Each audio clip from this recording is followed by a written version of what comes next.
to us about what it is they would be opting in here and whether this would in some way detract from public schools. Yeah, well, as you said, as part of President Trump's Working Families Tax Cut Act, the education freedom tax credits were enabled, and they unlock state-by-state scholarship opportunities where if you want to support scholarships in Virginia, because I opted in, I was the first governor to opt in, then you can donate up to $1,700 and get an immediate full tax deduction from your federal return. And those scholarships can then be used for tuition, they can be used for tutoring, they can be used for equipment, they can be used for transportation, they can be used for families that have a developmentally disabled child who need extra services, students who are going to private school, but also students in public school. And it's funded by private donations and a tax credit.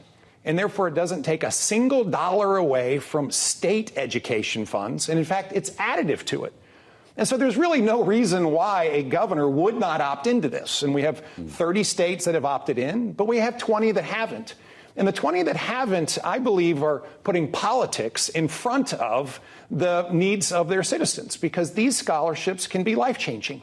And therefore, I'm asking governors across the country opt in. And we're going to work through Empowering America's Parents to educate American citizens and families that this is available to them, but they need to reach out to their governor and tell them to opt in. So where are the politics here? Why are people saying no? Is this being seen as a glorified voucher program? What would be the opposition? Well, the primary opposition comes from the teachers' unions. Okay. Because they don't want to see anything damage the monopoly hold that they have on education today, when in fact they should be for this.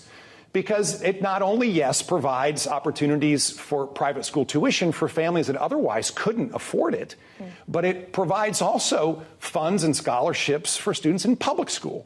And the bottom line is, the way this is structured, that over 90% of America's students would be eligible. I mean, this is as close to universal school choice as we can get. And the idea that it takes money away from public education is just wrong. And therefore, we should start telling the truth. And governors should opt in and not put politics in front of their kids.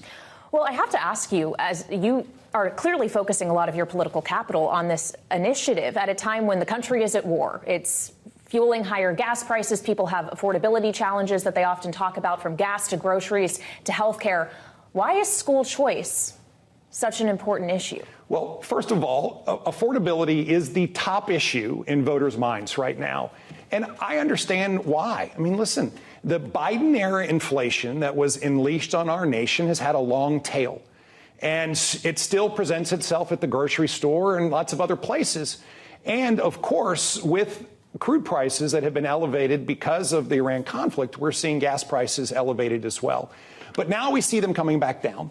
And, of course, oil prices today are around $75, and we're seeing gas prices come back down. And I think the work that is being done by Kevin Warsh will also translate into really de-inflationary kinds of policies. And as a result, I think we're going to see coming into the fall, a real opportunity for us to celebrate the strong economy that we have, but also recognize that this concern about affordability is real. Now, affordability also translates itself into how am I paying for my child's either tuition at a private school or for the things they need to go to public school. And education is a huge issue in voters' minds. 75% of voters say that K through 12 education is one of their top 3 issues when they vote. Of course, affordability is the top one.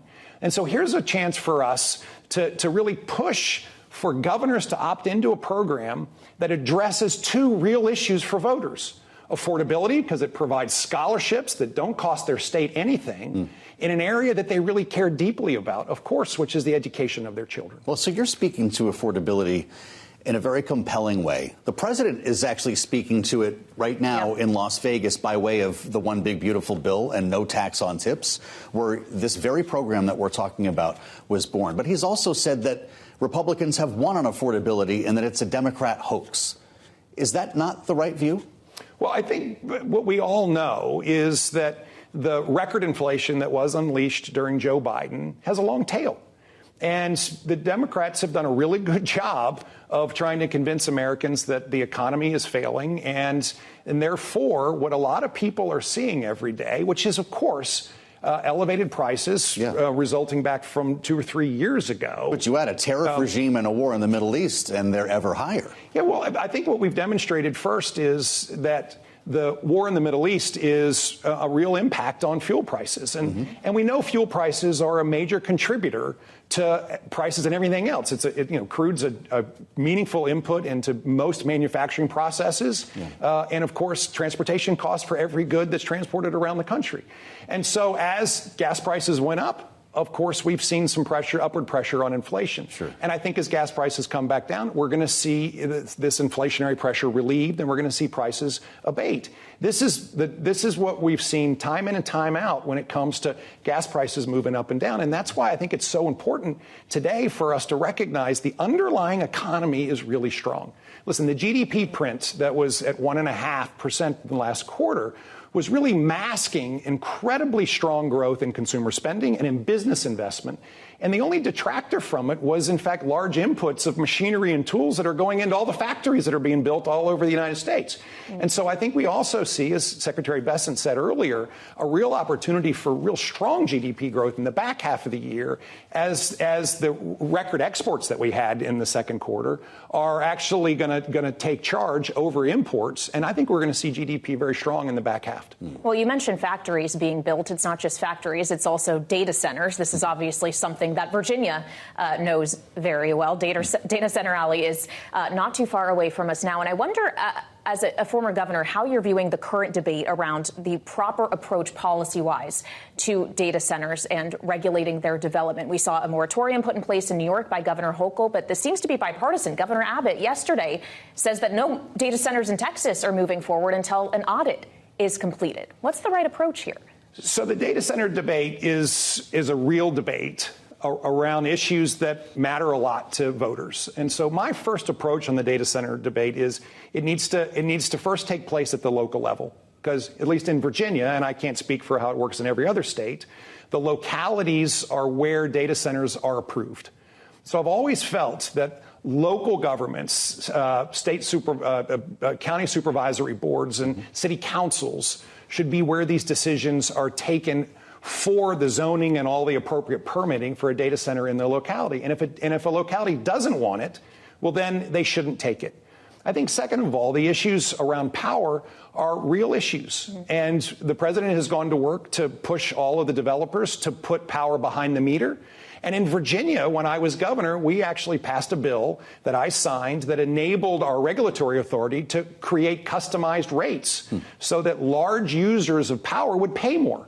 And appropriately so, pay more, because they're the ones who are using large amounts of power. I think these kinds of developments are really important.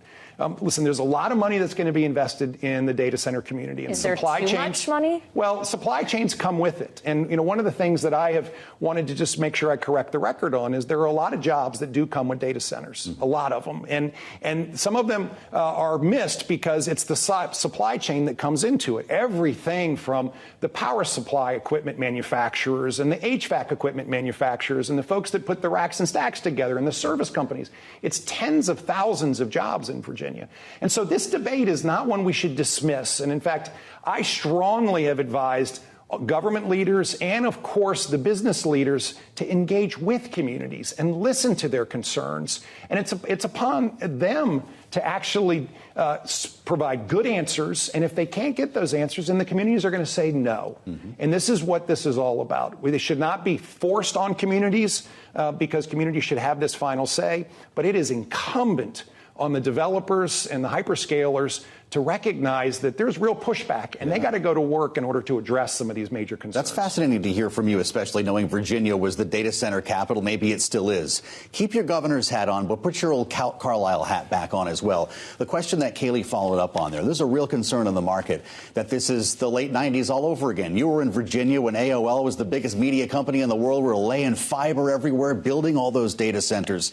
And then there was obviously a few difficult years after that as we digested all that spending. Does that rhyme with what's happening now? Well, my personal view is that the investment decisions that are being made around data centers are directly tied to revenue streams that are coming off the back end. Yeah. And so this is infrastructure. This is infrastructure that's required for national security in order to make sure that we can enable our successful competition with China. Yeah. But it's also infrastructure that comes with contractual counterparties. And that means that these data centers particularly have revenue that meet their investment needs. I mean, that's the core to any investment decision. Now, if you're building things and with hope, build it and they will come mentality, sure, well, then, you may have some challenges. But the vast majority of the data center development is coming with contractual obligations in order to use the compute that's there. Let me just get back to the core issue, though. The core issue is that many, many Americans are concerned. Mm-hmm. And therefore, we need to go to work to discuss these concerns and address them. And if there are concerns around water, let's talk about it. And let's make sure that we're taking care of our water resources. If there's concerns around power, let's make sure that we have rate constructs that demand that our data center hyperscalers are paying a much higher rate because they're using much more power, and that they're bringing their own power when they can. But let's do this in a constructive way where we have this dialogue with community members so that they can reflect their views eventually in who they elect to represent them in their local governments. Well, and we certainly are seeing this as a live issue in this midterm cycle and in 2026. We've heard a lot about it across our conversations across the country. I would imagine it very well could be in 2028 as well. And we have to ask you about 2028, Governor, because I'm sure you're well aware that people are wondering if you will eventually throw your hat in the ring to run for president. President Trump suggests that he likes J.D. Vance and Marco Rubio, and potentially there could be a Vance-Rubio ticket in the offing. Would you rule out running against a chosen taker of the mantle? Yeah, I've been asked this a lot, and I've answered it the same way every time, which is I don't anticipate being on the debate stage. Somebody just asked me in an interview, is this about 2028? I said, no. Jerry Baker asked me in an interview recently when I was with someone who's clearly running on the Democrat side, will we see you both on the debate stage? I said, no. I'm really focused on issues that I believe translate into better futures for Virginians and Americans. And education right now is one of those most important topics. Listen, K through 12 education in America is broken. We know this. We have literally 60 to 70% of our young students who aren't proficient in reading and in math. We see this declining as opposed to improving as many states are actually reducing expectations for their kids in order to tell a lie to their parents that they're doing well. And meanwhile, they can't read and write. This is the travesty of K through 12 education, and this is why we have to unleash school choice like we are, but we also have to fundamentally transform our public education by raising expectations of excellence, by providing multiple pathways for students so that they can pursue their passion and maybe get an industry-recognized credential right out of school and go to work in one of these great fields. In Virginia, we drove that in a big way to the point where we had 90% of our students who graduated with an industry-recognized credential. I mean, this is hugely enabling for students. But on top of that, we got the cell phones out of school. We had record investments into teacher salaries and budgets.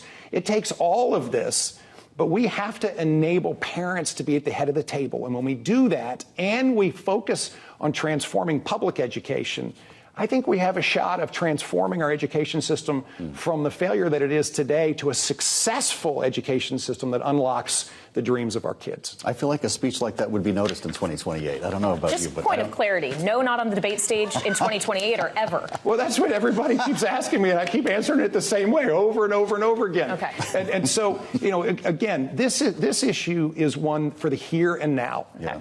Governors have to opt in by January 1st, 2027. So they literally have 4+ months to get moving. And that's why places like Pennsylvania and Wisconsin and Michigan and Arizona, where we have Democrat governors with citizens who want this, who haven't opted in, they should feel the pressure from their citizens to opt into this great program that provides these great scholarships. You just worked in some swing states also. You know, it's a problem when they stop asking you about 28, right? You don't mind if we go there. Thank you. I mean, listen, at the end of the day, I am really humbled every time we have this discussion, but I've been consistent from the day I was elected as governor. Yep. You know, there are really important issues at hand, most important issues at hand. And one of the things I deeply respect about Vice President Vance is he is saying to everybody, focus on 2026. Right. Please focus on 2026. Because, listen, what we've seen, of course, is what we saw in Michigan last night, where the Democrat Party is waging a battle for its very soul. And you see socialists winning it. Yeah. And now you have a socialist candidate for Senate in Michigan, and you're about to see He's a not socialist. a member of the DSA. But you see what he espouses, and I think this is once again reflective of the effort of far-left candidates to present themselves as moderates when, in fact, we know they're not. And look at Abigail Spanberger. I mean, she campaigned as a moderate in Virginia, and on day one, she moved hard left. And Virginians don't like it. I mean, she has the lowest approval ratings of any governor in modern time in Virginia because it was a bait and switch. And that's what we're going to see out of these far-left candidates who then try to pretend that they're moderates so they can get elected, and then they're going to turn around and govern just like he has said over and over again.